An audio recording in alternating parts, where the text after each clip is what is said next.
तो देखो स्टूडेंट्स, आज हम एक्सरसाइज 6.2 करेंगे जो कि लाइन्स एंड एंगल्स का है।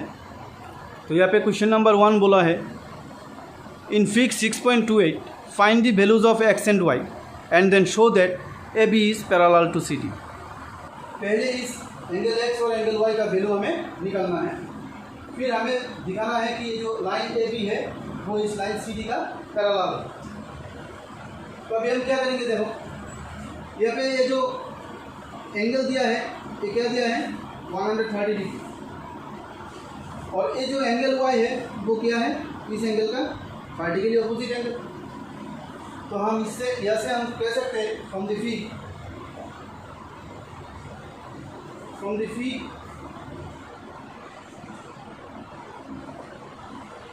we conclude that y is equal to 130 degree since vertically opposite angle। और यहाँ पे हम कह सकते हैं कि जो x एंड 50 डिग्री है वो दोनों किस में है, लाइनियर पेयर में है। तो x plus 50 degree is equal to 180 degree since linear pair. यहाँ से x का वैल्यू कितना आ रहा है, और x is equal to 180 degree minus 50 degree, therefore x is equal to 130 degree. हमारा जो x का वैल्यू आ रहा है वो कितना आ रहा है 130। तो हम यहाँ पे लिख सकते हैं x is equal to y is equal to 130 degree. x का वैल्यू भी 130 डिग्री, y का वैल्यू भी 130 डिग्री, और वो दोनों क्या है ऑल्टरनेट इंटीरियर एंगल्स। ठीक है class, since alternate interior angles.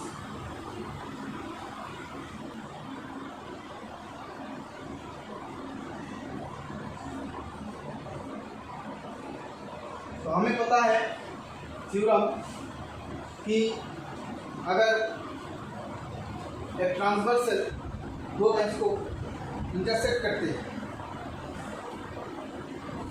और उनका जो ऑल्टरनेट इंटीरियर एंगल है अगर वो इक्वल होगा तो हम उस दो लाइन को पैरेलल कह सकते हैं। तो यहाँ पे तो दोनों ऑल्टरनेट इंटीरियर एंगल क्या है वो इक्वल है, तो यहाँ से हम यही कह सकते हैं कि ये जो है भी इस parallel to C, therefore A B is parallel to C. तो देखो क्लास, अभी हम क्वेश्चन नंबर 2 करेंगे एक्सरसाइज 6.2 का। यहाँ पे बोला है कि in fig 6.29 if A B is parallel to C D is parallel to E F and Y is to Z is equal to 3:7 find X. ये जो ए बी लाइन इस सी डी लाइन का parallel और C D line इस E F का parallel, तो तीनों line किसमें है पैरेलल में है, यानी तीनों लाइन पैरेलल है। यहाँ से हमें एक्स का वैल्यू निकालना है, और हमें दिया हुआ है कि जो y is to z है इज इक्वल टू 3:7। तो we know that if a line drawn parallel to other line then the lines are parallel to each other. यानी अगर किसी एक लाइन दूसरे लाइन का पैरेलल ड्रॉ किया जाए तो वो दोनों एक दूसरे का क्या है पैरेलल। तो यहाँ से हम कह सकते हैं कि जो तीनों लाइन है A B C D and D F वो तीनों क्या है parallel lines. And we have given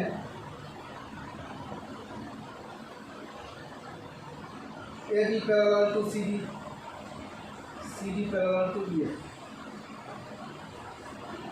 y is to z is equal to c is to z। तो इस फिगर से हम कह सकते हैं कि जो x प्लस वाई है वो क्या है इज इक्वल टू 180 डिग्री। क्यों? क्योंकि हमें पता है कि ट्रांसवर्सल पे सेम साइड में जो दो एंगल है वो दो एंगल क्या है सप्लीमेंट्री एंगल है। तो यानी हम यहाँ पे लिख सकते हैं x plus y is equal to 180 degree. हम लिख सकते हैं x is equal to z, ये जो एंगल x है एंगल z वो क्या है इक्वल है, इसलिए क्योंकि they're alternate interior angles. x is equal to z, तो हम यहाँ पे लिख सकते हैं ना z plus y is equal to 180 degree. क्योंकि x तो z का इक्वल है, तो हम x की जगह में z लिख सकते हैं। तो z plus y y is to z दिया है, c is to 7। Let y is equal to 3 है and z is equal to 7 है। ठीक है क्लास, तो हम लिख सकते हैं 3a plus 7a is equal to 180 degree. तो 3a प्लस 7a कितना होता है 10a is equal to 180 degree. Therefore a is equal to 18 degree. तो यहाँ से हम अभी निकल सकते हैं y का वैल्यू इंजेक्ट करके। तो therefore y is equal to 3a is equal to 3 into a का वैल्यू कितना है 18, तो यानी 54 degree. z is equal to 7a यानी 7 इंटू 18 126 डिग्री। z का वैल्यू आया है हमारा 126 डिग्री, y का वैल्यू आया है हमारा 54 डिग्री। तो अभी हमें निकालने के लिए बोला है x। हम तो पता है कि जो x प्लस वाई वो क्या है, सप्लीमेंट्री एंगल है, क्योंकि वो दोनों ट्रांसवर्सल का सेम साइड में है। हम लिख सकते हैं x plus y is equal to 180 degree और x प्लस वाई का वैल्यू कितना है हमारा 54 degree. 54 degree is equal to 180 और x is equal to 180 degree minus 54, तो therefore x is equal to 126। तो हम इसको सॉल्व कर दिया। तो हमें यही पूछा है कि x का वैल्यू निकालने के लिए।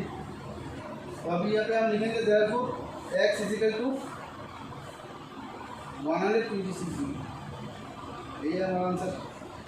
अभी हम क्वेश्चन नंबर 3 करेंगे एक्सरसाइज 6.2 का।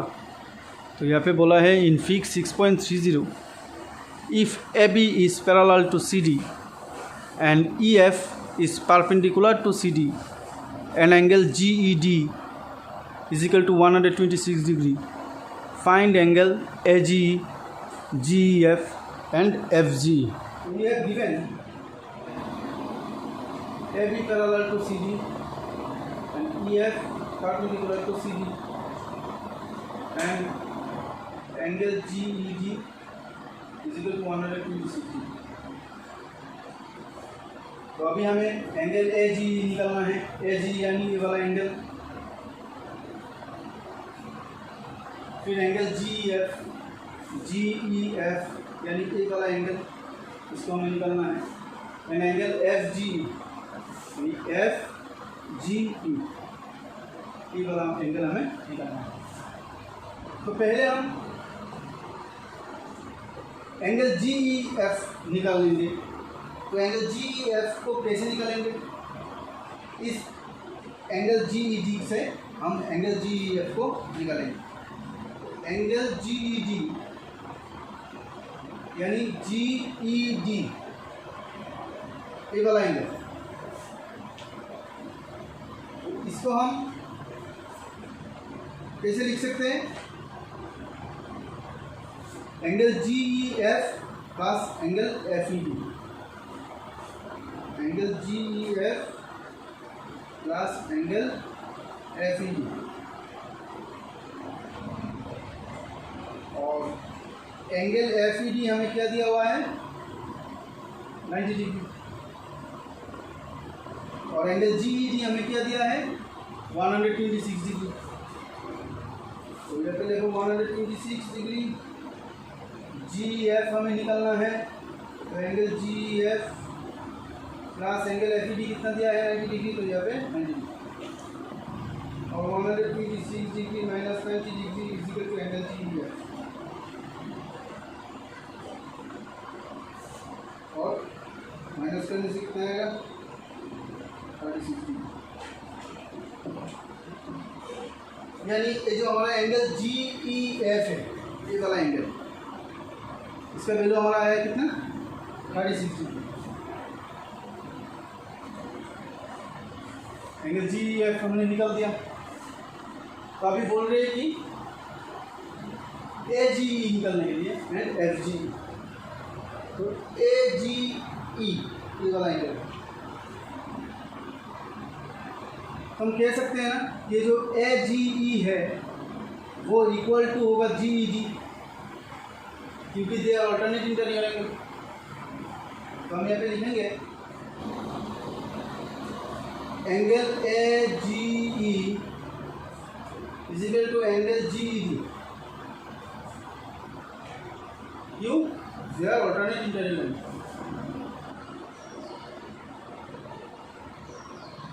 तो GED का तो वैल्यू हमें दिया ही हुआ है कितना, 126। ऐसे हम लिख सकते हैं therefore angle AGE is equal to 126। तो यहाँ से हमारे एंगल AGE का भी वैल्यू निकल रहा है। तो अभी हमें निकालना है एंगल FGE। तो FGE कौन सा है? ये एंगल FGE। तो अगर इस एंगल को और इस एंगल को हम पकड़ते हैं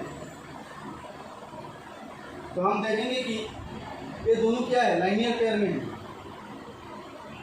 तो लाइनियर पेयर में है मतलब क्या है, इनका जो साम होगा वो 180 डिग्री होगा। हम यहाँ पे लिख सकते हैं angle AGE plus angle FGE is equal to 180 degree, क्यों? Since linear pair. तो AGE का तो वैल्यू हमें पता है 126 degree, 126 degree plus angle FGE equal 100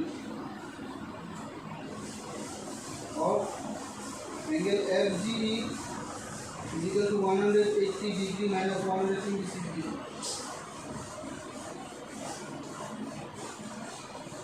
Therefore angle FGE equal to 54 degree. यानी जो एंगल है हमारा वो कितना है, 54 डिग्री है। अभी आंसर क्या होगा? आंसर होगा angle AGE is equal to 126 degree, angle GF 36 degree and angle FGE कितना है हमारा, 54 डिग्री। इसके साथ साथ हमारा क्वेश्चन नंबर 3 खत्म हो गया। Thank you.